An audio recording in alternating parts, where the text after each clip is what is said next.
Hey everyone. Hi, my name is Addy. I see Keith and I see Alfredo here. Hello to both of you. Just let me know if you cannot hear me properly. Just drop it in the chat. I think we should begin our webinar, and I will take you through the whole the slide deck that we have, and then everything that we have created so far in the group. So let's get started. I have the slides coming up here.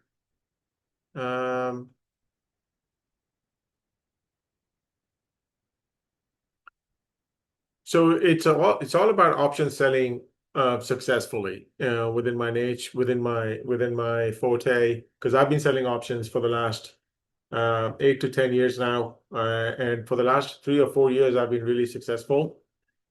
And the the idea is like to trade with probabilities instead of just buying random options out there. So when I say trade probabilities, I mean uh, how do we select the strikes? How do we select the expiration cycles? And what do we do to manage the trade? That's the key part, because a lot of the times the trades go wrong. And when you buy an option, you don't really have an option to adjust or roll or do any kind of mechanical changes to your position.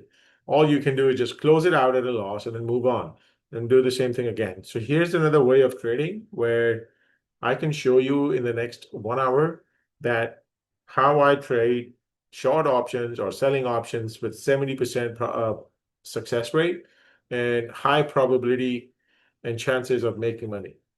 So I believe if you've been in the similar boat as I've been, you've probably tired of buying options and your results have been very inconsistent. And therefore, I'm going to show you a different method of trading options and making some consistent income in this space. Um, the idea is also not to overload you with a lot of information to take away. It's just to give you a simple methodology of like a couple of strategies. Main one that we trade is the credit spreads on the put side and the call side. And then we also trade cash secured puts and we trade covered calls. I'm going to take you to the platform and show you exactly how everything is done. Like I said, the main one is the credit spread, and I'm going to show you all of the strategies that I think are income generating strategies on a consistent basis. And then towards the end of this, my hope is that I have gotten you enough interested in trading options in a different way or trading options the selling way, meaning instead of buying, you are now on your journey to sell. Or if you're already selling, how to do it consistently. Or if you're already doing consistently, then how to scale it up. How to scale it up, how to scale up your portfolio if you are already doing it consistently. Okay. Um, Buyers versus sellers. First thing, why do we sell instead of buy? Well, because about 60% of these options expire worthless. And this is the number that is thrown out there. Well, the number that is out there is about 90%. I don't believe in that because the research says, the CBOE research says that it's about 50 to 60%. I would say around 55 to 60. So that's the number we go with. And, we just take it on from there. Like if the options are expiring worthless, then doesn't it make more sense to like sell these options? And that's what we do. We sell it. We sell the premium upfront. We define our risk and we play the probabilities. That's the game. I'm going to show you the game. In the next few slides, you'll understand exactly what I mean and why do we do what we do. Is there risk involved? Yes.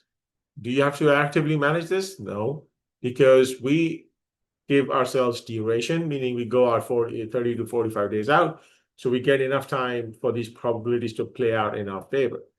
And that's the whole idea. Instead of being glued to the screen all the time, the idea is that you put positions on, you come back and check it a few minutes a day, a few hours a day, maybe an hour a day, and then just go on about your business again. Now, 3 rules we follow. Number 1 is we only trade high IV underlyings. IV rank top 20%, and I'll show you exactly what I mean on the trading platform, but these are the three rules we stick to. Liquid names, that's the main one. It has to have a tight bid-ask spread, volume in thousands. Again, I'll show you. You'll see it on the slides, then I'll take you to the platform to show you more.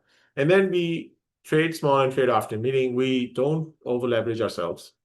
We don't get ahead of the game. We don't panic. If the market sells off, that we look at it as an opportunity to sell more premium.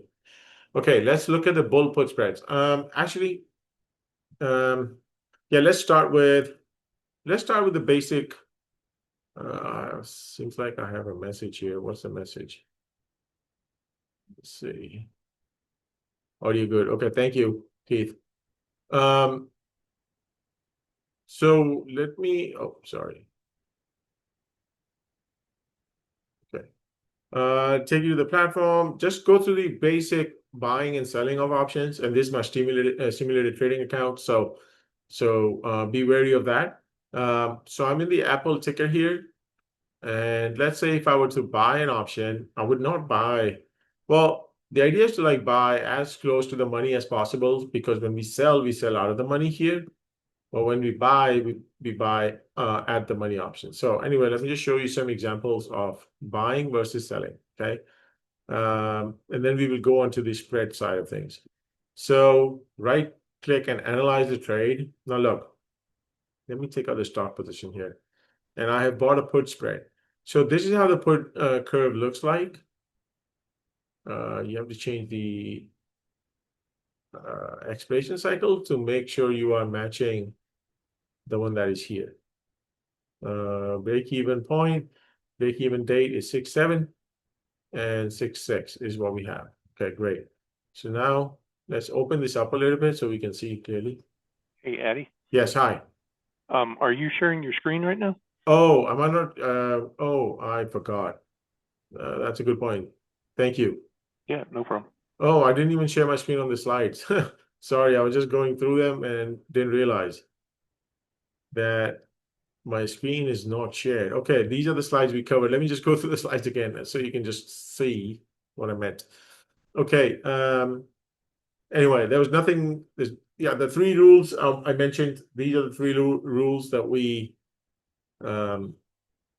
follow: high IV, liquid names, and strategy to match our outlook of the market.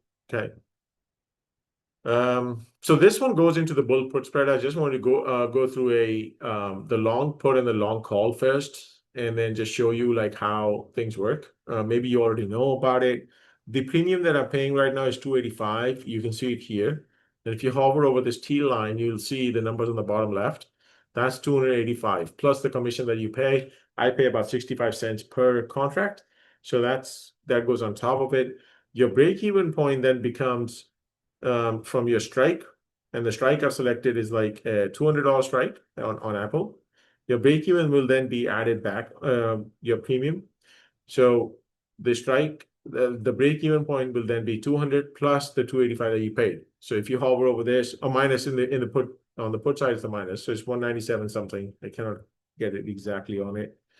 And then only after that, only after when the stock drops to 197, then you start making money on the put side, on the long put. So you have a strike, you take out the money that you pay for premium. So the stock needs to drop from wherever it is right now. Apple is trading at 285. It needs to drop to 197 before you start making money. Same on the call side. So if I were to buy a 200 call, it'll be the exact same thing. It has to go above 285 or 3.75, because now the call is more expensive than the put.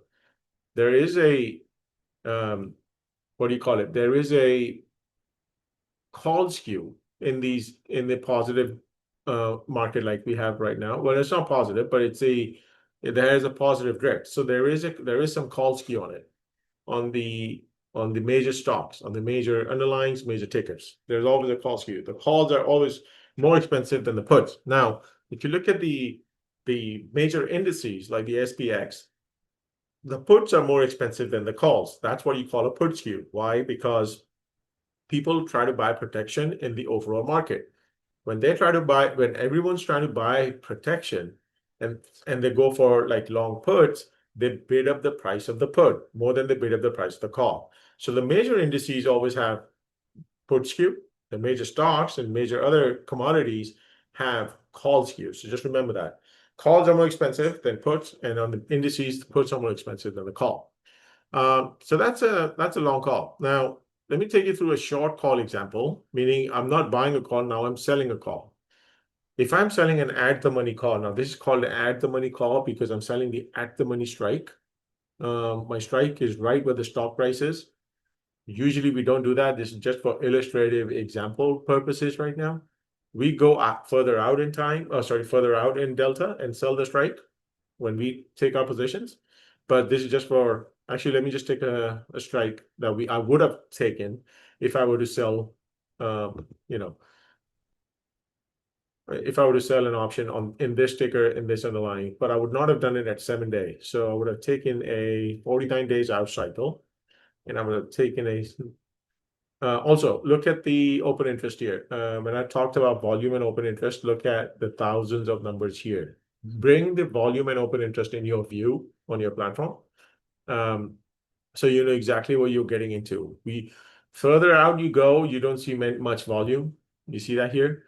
But when you come closer to the money, I hope you can see my cursor moving around, both on the call side and on the put side. So on the call side, my open interest and volume columns are here. So look, closer to the money, there's more interest. Out of the money, there's less interest here, and on the volume side at least. Here, same thing, volume side. Out of the money, people don't really buy much. When people buy options, they're buying them around the money. So if you were to take a trade here, I would have sold a 180 strike. Now, I am just I've taken a no. I need to sell a single. So sell a single. The spread I will show you next, but let's just look at the single one first. Okay, let's take this one out. Let's go back to one contract so it's easier to understand. Okay, so you're collecting $2.32 here. Okay, $2.32. Again, if I were to take a real trade, I would change this to break even date, which is 7/19. Change my date here, which is also 7, and you need to match it. Now, look at the gray shaded area. That's where the stock is supposed to land within the next 49 days. That's what this shaded part is showing us.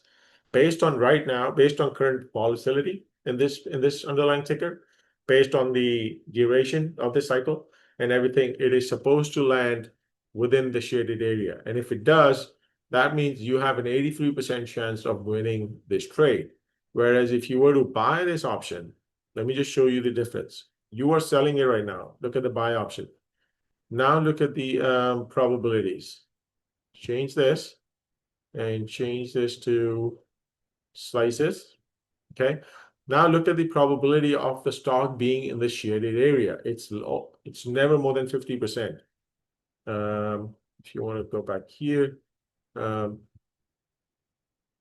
your strike price is here, and it is supposed to move up or down from that strike price 50% of the time, which means it only has a 50% probability that it will move in either direction when you're buying an option.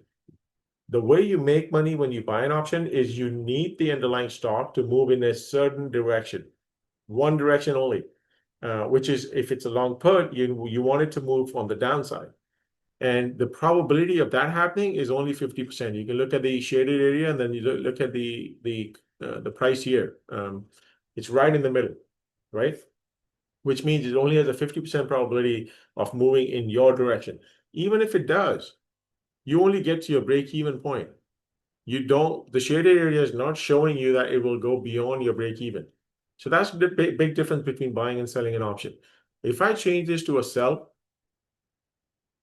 look at this. The whole shaded area is within my range. If it stays within this range, I make money. That's the difference. How much money do I make? Obviously not as much as when you buy an option, because that's a quick lottery ticket. That's why the probability of making money there is very, very low. Probability of making money here is high, but you make small amounts.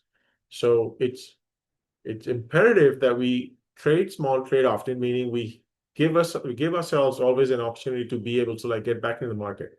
There are certain ways we do that, and that is we define our risk. This is undefined. I don't need to get into that right now, but we define our risk, and then we manage our risk. through the Greeks, through delta, through duration, through implied volatility, everything else. Anyway, that was just a basic example of buying versus selling. Okay, view this in a slideshow again. Let's go through a short put. Let me take you through the theory first, and then we go through the platform again. Okay, you sell a put and then you buy a put. Net credit is your max profit. Risk is between the spread width minus your credit, and the directional bias is neutral to bullish. Okay, fine. I'm fine with that because I don't really look into the market as somebody who can actually guess the direction. Direction is really difficult. So what I'm doing here is like we're taking the contrarian view, meaning whenever the market is down, we sell the puts because that's where the premium is juicier. When the market is up, we sell the calls because that's where the premium is juicier. So we play both sides of the market without having any directional view because we want the market to either stay within our range or go slightly above or slightly below. Okay. So that's the idea. In theory, this is how the bull put spread looks like. This is what it looks like.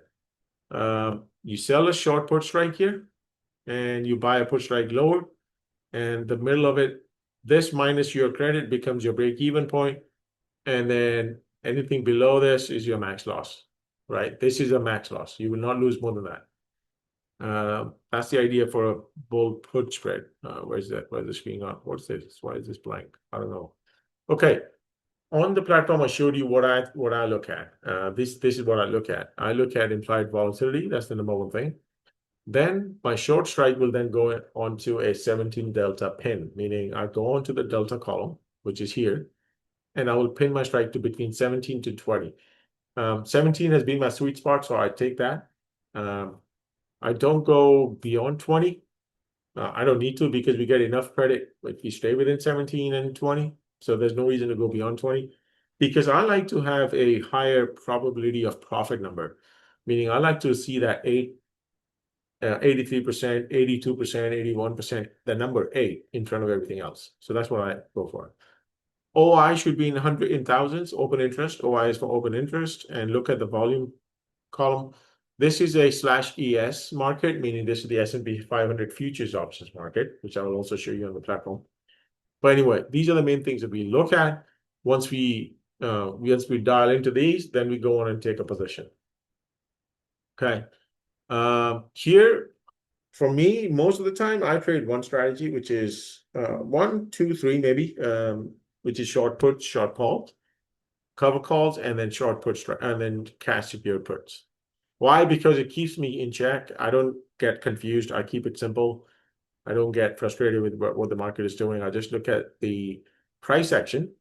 Wherever the price action has been the most or the most intense, that's where I take a position. What do I mean by that? Is when my market goes up, and if I think it has reached its top or it's all-time highs or something, I'll sell a call spread, and then if the market is at the bottom, sell a put spread.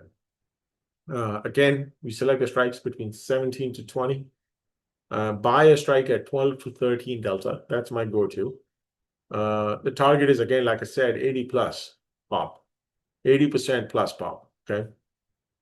Just use the option chain to figure this out. It did not change. Okay.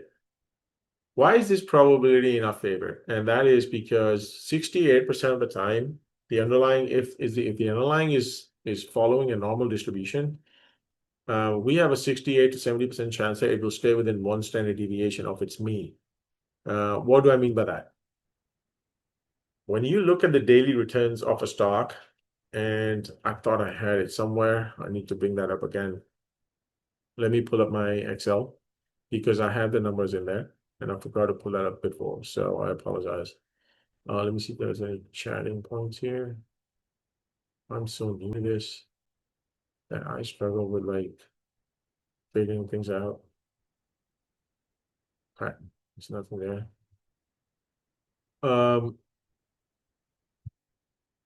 Okay, by the time the Excel is coming up, because on the Excel sheet I've done, what have I done there? Let me see, where is it gone? SPY daily data. Okay, this is the one that I ran recently. Close this. Okay. Okay, it is stuck somewhere. I'm just trying to show you some numbers here. Okay, here. So what I did here was like I went back to 2005, January 2005, starting of the year, and then I downloaded data. This is free on Yahoo Finance. If you want to do it, you can do it too. Downloaded the data of SPY ETF up until 4/14/2025. This was when I was recording something else. It's probably a month old now, more than a month. Anyway, then I took the daily price and I calculated the daily returns on it. Okay. How many observations? Over 5,000. Okay. Okay, then I calculated the mean of this number. The mean of your daily returns. Why am I showing you this? Is because I will show you exactly what is the theoretical move of a price of an underlying ticker. Okay, theoretical move. I'm not saying actual, theoretical. Okay, so then I took the mean and then I took the daily standard deviation of those returns, meaning how much of those returns deviate from its mean. And they deviate 1.21% from its mean, okay, on a daily basis. Not from mean, sorry, from its returns. What is the daily standard deviation? How much does it move up and down? From when the strike from previous close to this close, from previous close to this close, from previous close to this close. That's how it works, standard deviation. Okay, then if you want to know the one standard deviation move of those returns, 81% of the time, the daily returns stayed within one standard deviation of its mean. That's what this formula is doing. It's counting the number of times the daily return number stayed within its one standard deviation move of its mean, of its daily mean. Okay, what does that mean? Daily mean is 0.042%, okay? 81% of the time, it stayed within that. Now, theoretically, this number should have been about 68% of the time, but actually, it happened 81% of the time. What does that mean for us? That means if you have sold an option within one standard deviation, you would have made money 81% of the time. So this is why I say number of occurrences is a very important thing in option selling. This 81 basically is this number. Look how close it is to actual. This 83 is a theoretical number, and what actually happened in the market was also very close to this. Okay, so don't look at this 83 as just some gibberish or like some BS number, because it's not. Over a long period of time, this actually happens.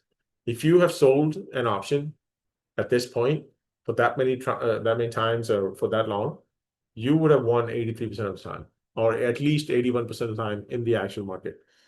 Now look at the 2 standard deviation and 3. Those numbers are bang on line as well. Why? Because look at my spreadsheet here. Two standard deviation moves only happen 95 beyond 95% of the time of its mean. So it's from its mean, it will move 2 standard deviation on either side. 3 standard deviation, only 99% of the time. Yes, 99% of the time, there's a possibility of you winning 99% of the time. If you sell something at 3 standard deviation, meaning you give yourself a lot of room, but we don't collect enough profit or enough credit if you do that. Therefore, we stay within 1. Even if you stay within 1, you will make money 81% of the time, or theoretically 68% of the time. But actually, we would have made money 81% of the time. That's the real number here. Anyway, this was just a quick math. Nothing fancy about this. It's like third grade math. Therefore, we sell options, That's why we have an 84% chance, 83% chance that we make money. Don't do too many strategies. That's my advice. Don't do rinse and repeat something that works. That's the game. Rinse and repeat something that works for you. Okay. Let's go through these slides again, and I want to take you through the platform and then show you a little bit more on the strategy side. Define risk. Don't go undefined because that's too much stress. I don't do that, even though strangles is the best strategy out there because it's easier to manage. There's only 2 legs. You sell a put, you sell a call, and you just keep rolling this, or you keep adjusting this. You keep adjusting your strikes wider or narrower, or however the market goes for you. I think we've done this. Yeah. Okay. This is a visual of that 68% of the time thing, right? This is the mean in the middle. 68% of the time, the strategy or the ticker is supposed, if it follows a normal distribution, which it does most of the time, it's supposed to stay within one. And that's why we sell. We sell at one standard deviation. All these shaded gray areas, I want to show you something on the platform. You can change this to the settings here. I have is one standard deviation. Look, I have a probability range of 68.27. You can change this to two standard deviation, and you will know the shaded area will then go beyond you, because now the expected move has gone wider. Okay, for a 3 standard deviation move, it's even wider. Look at this. Okay, so but we don't go 3 standard deviation because we collect enough money here on the one. What else? Okay, so keep going back. I don't know why. Okay, live example. I want to take you through the platform. These numbers are now old because when I did the presentation, that's what was working or was in the market. But for theory, remember this. If when I do S&P 500 futures options, which provides you the best capital efficiency, I take 25-point wide spreads. I'll show you why, how. Okay. Manage the trades. Okay, the way we manage is also, again, I'll go through the whole spread example and then you'll see how I manage. But this is something I want to show you. This is key. Account size. If you are trading a $5,000 account like I am right now, my max on each trade is about $350 or $400 or $500 is my max. I don't go beyond 5 because and then you can only use 50% of your account, not more than that. Okay, only 50% of their account. And the reason for that is we keep some dry powder because then we need some money to adjust the trades, to roll, to to basically do other things. And when there's more opportunity in the market, we can then deploy the capital. So we don't want to use up everything. We keep 50% off, and each trade has a max allocation to it, which is about 400 to 500. That's it. If you are, depending on which ticker you're trading, I'm talking about futures options market, which provides the best leverage, and I'll show you how. And if you're doing the tickers, like underlying Apple, you obviously need a little bit more money. So be prepared for that.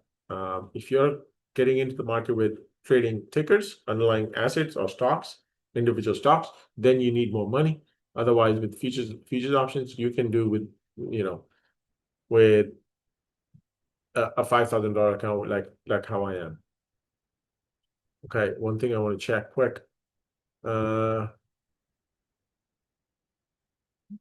Okay, let me take you through the examples here, like I talked about, right? So let's go through the whole strategy. So if I was doing a futures options trade in the S&P 500 futures, and if I go to the trade tab and I was selling a put spread, let me take you through the whole put spread example.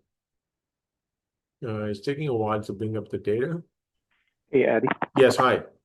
So back on just a little bit back on the amount of funds required in the account. Sure. On the future side, I do more on the stock options side for SPX and SPY. But on the future side, do I understand correctly that you don't have to have the 25,000 that is the day trader account if you're going to be trading futures options on a daily basis? You can have 5, 10,000, something like that. You don't have to meet the 25,000 requirement. Correct. Like you do on the other side. Yeah, that's a great point. I think actually I should start writing that up in my slides as well. The pattern day trading rule only applies to underlying stocks, individual stocks. It doesn't apply to the futures or futures options market. So it doesn't even apply to futures. So if you want to trade a future, Right. outright future, you can do it with having just like 5 to 10,000 in your account. Gotcha. And Okay. yeah, and then futures options is the same thing. It does not follow the pattern day trading rule. And Cool. that's the reason why I do it too, because I don't have a bigger account, right? I don't have a big account. I lost some money like buying options and all that kind of stuff. So now it's a lot smaller. So futures options suits me, and I get exposure to like different currencies, indices, commodities, ags, and metals, which is gold and silver and all that. Okay. Okay. So that's why I do it. Okay. Okay, Is the yeah. platform that you're using TradeStation, Thinkorswim? Which This is platform? Thinkorswim. Yeah, I've always been on Thinkorswim. Thinkorswim. Yeah, I Okay, haven't used cool. any other yet. I know there are other platforms out there. I just don't like them. This one gives me like the best visual and Right. everything, and I've been using it for a while now, so I'm kind of Okay. like used to it. Okay, let's go through an example first. So let's look at the chart of ES futures. These are basically like SPX, underlying the S&P 500 index. And price action, obviously at the top again, 6,100. So at this point, I would be selling a call spread here. But again, this is my problem, right? Because there's such a big positive drift in the market, meaning whenever it drops, there's always a tendency to like come back up again. Um, and therefore, I try to avoid some call spreads in the major indices. I try to sell put spreads here, and I've been successful with that. So it's been sideways for a while. If I were to take a trade here, I will take a put spread. I will take the put spread, the put side, and I'll sell a spread here. So 17 delta, like I mentioned, it's here. Right click. Um, I will go into the sell side of puts, and then I'll do a vertical.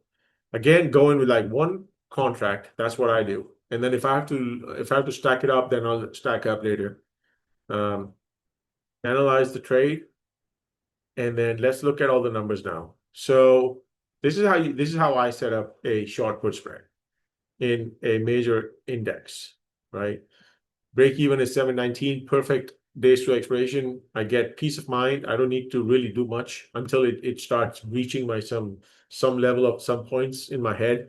Meaning the first thing is when I start adjusting is if it comes closer to like 30, I started with 17, right? 17 delta. And it comes closer to like 30, 35, the market, drops and is sitting here now, 30, 35, I'll think about adjusting it then. The other adjusting point for me is if it's 2 times the credit I collect. Well, actually, 2 times is two more. I think I normally do it between 1 and 1.5 times. So, for example, I'm collecting 3 points here, which means I'm collecting $150. That's how the ESE mini futures options market works. You just have to divide this number by 2. That's how many dollars you actually collect in the trades. So if you hover over this line here, your max is 150. Let's talk about adjustment later. First, let me clear up the whole setup of the trade. Okay, I've selected my break evens. I've selected the right break date here. My probability range is perfect. Now look at this number, 84%. Okay. Now I have an 84% chance that this underlying ticker will stay within this range. We did not look at the volatility. I normally do that. In my charting section here, I have this implied vol coming in from Thinkorswim again. It was high. Recently it's died down, but it stayed sideways. So it is a little bit higher than normal. I think the normal is like, if you look at the VIX average, it's about 16 over the last 20 years, but right now it's trading about 19, 20. So it is a little bit higher. So I would take a trade if I were to initiate a position in this market. And the last thing is to look at the Greeks. So let's look at the Greeks that you're collecting. So you're collecting a small delta. Your gamma is basically nothing. Why? Because you are further out of the money. Now, when you come closer to your days to expiration is out, further out. If you come between 15 to 20 days of expiration, you'll see this gamma ballooning up, meaning it will blow up your account. It can blow up your account if you don't control the gamma, or you don't do gamma scalping, or you don't neutralize your delta. It can take up your buying power. It can do a lot of different things to you.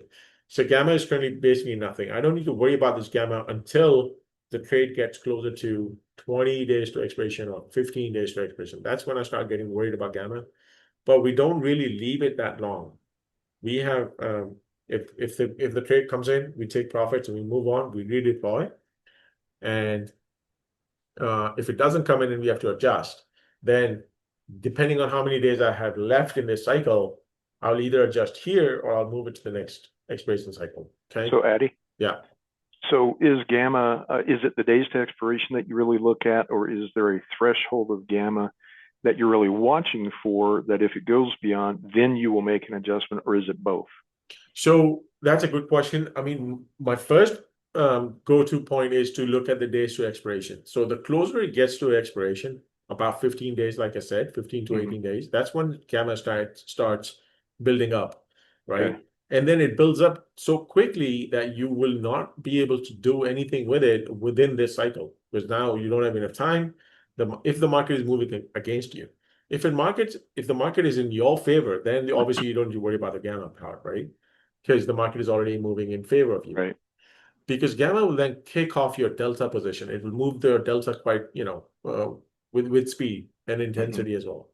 So again, for me, it's days to expiration. I don't go anywhere below 20 to 15, because that's when things start getting ugly in this space. So I just move the spread out. You give yourself more time. You rebalance your strikes. You recenter your strikes. Right. Adjust it, and then keep the gamma away. The gamma can actually kill your account because it kicks off your delta part, which we don't want, right? Right. And so that's at about the 15 to 13 day I would say from 15 to expiration 17, yeah. to 17. Okay, Yeah, gotcha. yeah. In my real account right now, I have one position on S&P 500 futures, which has gone a little bit bad, but I've converted this into an iron condor. That's what my first risk management is. Like if it goes really close to my short strikes or about 30 delta, like I mentioned here, if it starts coming close to me, I started at 17, market drops, and then it's sitting somewhere here, 30, 35, then I'll sell a 35 delta or 30 delta call to convert this into an iron condor. If I have enough, yeah. I'm sorry, and so you're selecting that delta on the other side to try and neutralize your delta as far as your Correct. risk goes? Yeah, Gotcha. neutralize the delta because now I'm sitting at negative 30, a positive 30 delta here on the short put because the market has dropped quite a bit.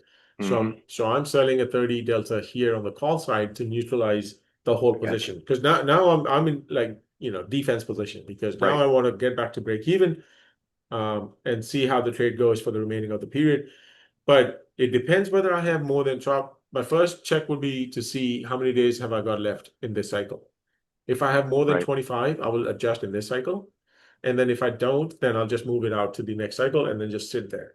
Okay, gotcha. Yeah. Keep it there, sit there, and then just look at it that way. So if I go into the Analyze tab again, right? So we were on positive delta, no gamma. That's what we want. Positive theta, right? Obviously, because we're selling. So the reason you have a positive theta is because you're selling a higher theta here. You're selling a higher theta number here, which is 123, and then we're buying a lower theta number there, right? So that's why net is positive theta. With selling options, you collect positive theta anyway. That's one of the reasons why it's one of the reasons why we have a consistent income here, because we collect the time decay rather than lose on time decay on the buy side. Vega is negative because we sell in high volatility environments. So when it goes up, we expect this volatility to come down like it always does. Now, if I can show you the VIX chart, you just see how it always pops up, comes back, pops up. It's a mean reverting asset, meaning volatility is the only asset that when it pops up, it comes back down to its mean level. What's the mean level? If I have to draw a line here, I would just draw it here, about 15, like I said, 15, 16, right? Most of the observations of daily close prices are around 15, 17 number or handle, I should say, in pips. So when it pops up, it comes down. So what is it trading right now? 19, right? It's a little higher than usual. And that's all because of the how the markets are going. But whenever it pops up, it gives us an opportunity to sell more expensive, juicier options with more premium in them. So that's one of the reasons why when market drops, it's a good opportunity to get in and then get out when it recovers a little bit, or when premium comes out. Let's finish our example. I want to show you a couple more things here. Now it's taking a little while. Okay, here. So Vega. Okay, so I'm collecting $3. I can say not $3. I should say 3 points here, or 3 index points, which gives me what do you call it? 150. Okay, max risk. That's the main thing, right? What is my max risk? Okay, max risk is $1,100. Width up the spread, 25 points minus the credit collected, which is 150. So 25 divided by 2, right? That's 12 and a half. Then you take off your 1.5, and that's your max loss. Everything is in half here in S&P 500 futures because each tick is like the index moves at $12.5 increments, um, which is 1 divided by 50. It's a different game. You know, I've made some videos on my YouTube channel. You can watch it there, of how the S&P 500 futures move. I have a video there on actually how it goes. Okay, so max loss, I've talked about max profit. What else? When do we take it off? At 50% profit or even less? 40% is fine. So each trade should give you at least 40%. I normally go for after commission. So there are commissions involved in the futures option space. I will tell you that. But here's what I mean about the features, the leverage. Okay. If I were to confirm and send here, look at the amount of buying power reduced for my account. $382. So I'm making 150 and putting down 380. Now this initial uh, credit or a debit in your account is not fixed. This is a dynamic number, meaning they use spend margining on this. So when you get closer to the expiration cycle, you will see your buying power will also increase. And it doesn't go beyond 5 to 600, depending on how the market is going. But um, to start the trade, if it goes in your favor, you don't put anything more than 380. You make some money out of it. You know, let's say even if you made $100 out of it, or 70 to $80 after commissions, and you only put down 380, that's a good return, right? So think about it in annualized terms, meaning if you do this at least 6 or 7 times a year, that's a good number on just one ticket. If you were to collect 150 in the SPX options or SPY options, look how much money you would have to put down in the S&P 500 ETF ticker, which is the most liquid one out there. So let's see if we can find a 49-day out cycle. We should have one, yeah, because they all run in with the same methodology behind them. And if I were to sell, I would have sold at 20, maybe 19, let's say $20, 555, okay? And I would have taken maybe a $10 white spread. I don't normally trade this, so I'm not 100% with this. Like, where should I be selling this to collect 150? But let's try this, okay? 555 to 545 to get 545. Okay, 545. So I'm collecting $119. Okay, close enough. Not bad. But look at the amount of money I'm going to pay. Okay, let's do confirm and send on this one. $881 to collect 119. You see that difference? And actually, if you want to go back to 150, you can go further back. So let's go to 142. There you go. You're now collecting 150. That's closer to our futures options trade, right? Same thing. This is the exact same thing. Why? Because they're all underlying the same thing, which is the S&P 500 index. They all move in the. If you look at the tracking error between SPX, SPY, /ES and then /MES, which is the micros of these futures, the second version of it. They had zero tracking error, meaning they track each other perfectly, right? That's the whole idea behind this. But look at this. If you were to trade this, collect 150 here in this market, you would need $1,200, about roughly 1,200, which is 3 times more than what you were getting, you're needing over there in the futures option space for the same amount of money, collecting same credit, 150.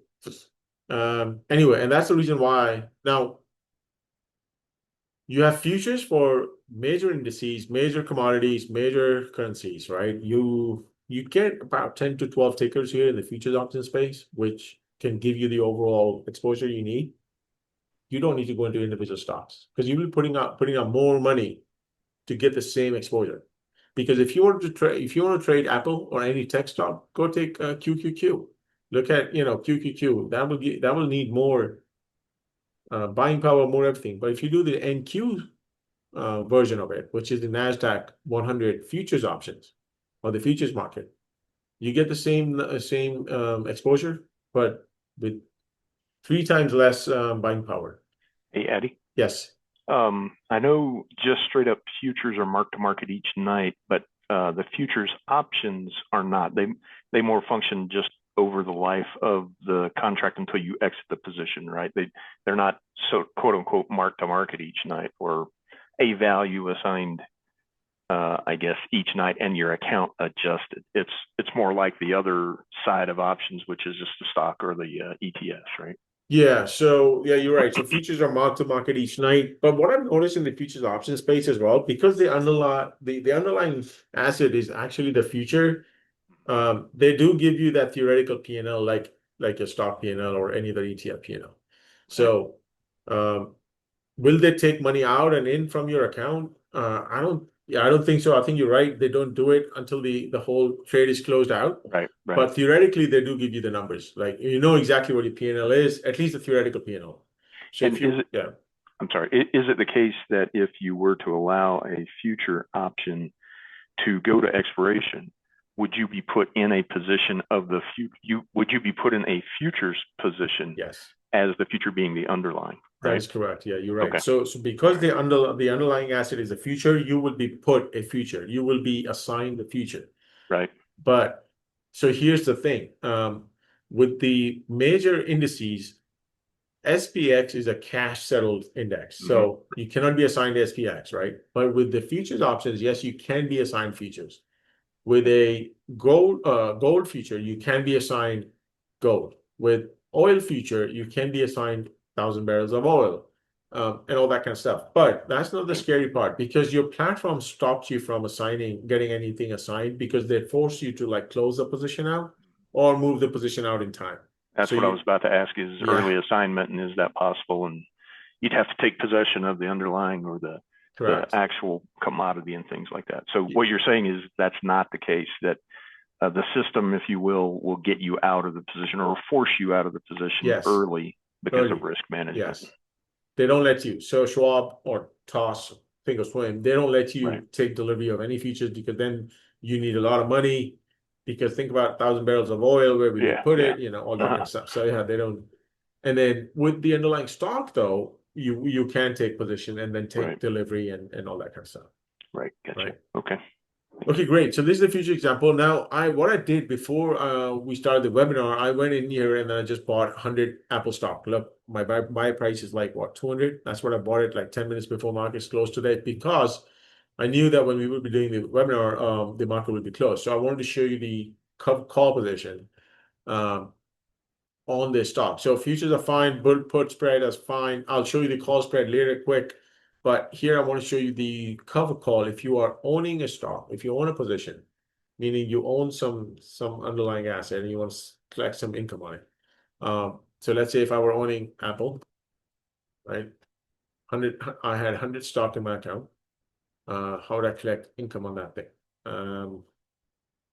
Yeah, it's bringing up some data. Okay, this is what I would have done if I had 100 Apple stock at $200 each. Okay, my cost basis is 200. I would have gone again 49 days out. And then now here's one question I would have asked myself. Am I willing to give away this stock at this price? 225. I will take $25 up move in the underlying asset. I will keep the premium that I'll be selling in the call. Am I willing to give it away? If I'm not, I would still sell the call, but I would close the call out if it's not making me money. Okay. So is that your primary, I guess, yardstick or measurement is by selling the call at 225? Am I willing to give it away if the stock goes through that? Yeah. And you're forced to buy back that short call to cover, Sure. or Yeah. you're covering with the stock, obviously. But are you willing? Is that your major, I guess, decision point? Is just am I willing to sell To it at give it that away. point Yeah, sell at or that give point. it away? So yeah, that's my major position. That's my major decision. Am I willing to give it away? Um, am I willing to give it away? Yes, but do I need to give it away at that point? Maybe not, because then whatever my loss is on the call side, think about the call. The cover call is like a positive delta position, right? You already have Hmm. 100 delta. You're just cutting your 100 delta down from 100 to like 80 by selling a 20 delta call. Right. So I'm still very long in this position, right? Um, and then have I made enough money at that point in the long position on the long stock? that I'm okay to, you know, cut loose my short call and move on and still keep the position. That's the whole idea. So if you go into covered calls with the understanding that if the stock blows through your sold strike price, Yeah. if you're just willing to accept that and get rid of both positions, let the long stock cover the short call, Yeah. then that, I assume, is, I do that on the stock option side, obviously not on the future side, but I kind of do that with that understanding. I go into it saying to myself, I'm willing to get rid of it if it raises, because the long stock, if you bought it at 200 and it blows through 225, you've got that 25 Totally. profit on the stock. Totally agree. And then you had the premium from the sold call. Yes. So I'm willing to get rid of it because I've got profit from two vehicles there. Sure. 225 plus $3 or something. I'm Right. collecting 215, so that's Yep. $27 total, right? I'm willing to give it away for 27. Totally fine with that. Yep. Yep. But at some point, after getting into the position, the stock going through your call strike, you think that, you know, oh, I don't want to give it away now. I still want to keep it. It's going up Right. for me. Yes, at that point, if my mind changes, I'll roll the call out, right? I got you. Yeah. You know, or you know, cover it and then take the loss here, wait for you know, for the market to like settle down a little bit, and then sell a call again, you know. Right. We would like to sell a call when the market is like going higher or has gone higher and then plateaued a little bit. So that's Right. where, you know, and then it's a risk reversal kind of trade. But I've been doing this contrarian trading thing where the market's dropped and I sell a put. It's been doing really well. Like in ZB, like 30-year bond market right now, it's on the bottom, completely tanked. Look at this. It's trading at 112. Where is it sitting? There you go. I would have sold a put spread here. Totally fine with me, you know. And then look at this market going up on, and even now, if I were to take a position now in the 30-year bond market, I would just take holding this 56-day trade here. 56 is fine to me. Although it is a little bit more on the DTE side, on the duration side, but I would, if there's nothing else available, like what's the next one? 21 days, I don't want to take that, right? 56 days, I would have sold at 16. Look, 108. It hasn't touched 108 in a very long time. Look at the 1-year chart. Right. Its bottom is like 110, you know. Yeah. That's the And low. ZB is what commodity? This is 30-year bond. 30-year bond. Gotcha. Yeah, US Treasury 30-year bond. It's a really great, it's a great market. It trades in like 15.625 increments, really weird. But then you get good leverage. Again, this one even it gives you even better capital efficiency. Let me show you this. It's even better than the major indices because the risk is higher in the major indices. They collect more buying power from you. If you were to collect the same amount of money here, let's say I'm selling at 20, I'm fine selling at $20 here, right? If I sell a vertical, 1 point wide out, I'm totally fine. I'm not collecting enough here at 20, even at $20. Maybe I need to go a little higher. That's fine. Let's go on 109. I just want to show you the buying power effect here. Okay, there's also a set number of ticks that I collect in each market. Meaning, if like you know when the ZB market showed 8 here, that wasn't that I would not have taken that trade because 8 is not enough for me. 15 is good. These 15 ticks, meaning 15 times 15.625 is what you will collect total. Look at this. $239 is your buying power. And look how much money you're collecting, 234. So this one gives you 1-for-1 leverage. Like this is 100% leverage here, meaning you're collecting 234 and you're only putting down 239, right? That's the power of futures options. And that's why I trade most of these. And if you go through the whole thing, it's exactly the same in all the markets. Bitcoin, cryptos are obviously different.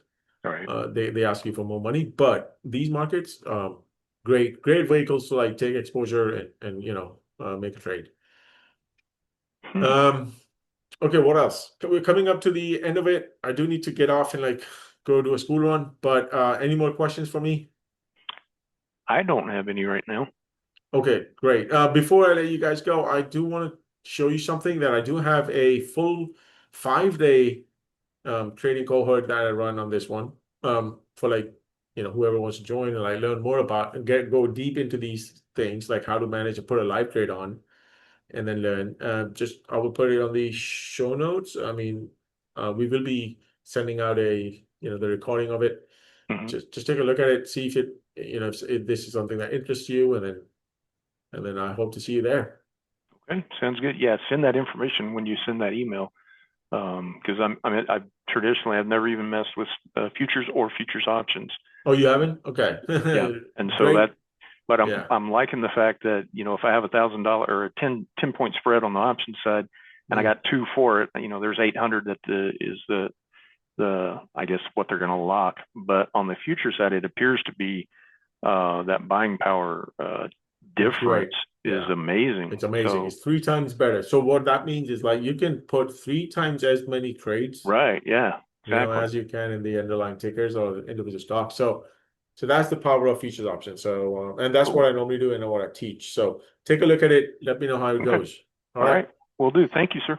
Thank you very much. Hope to see you soon. Bye bye. All right.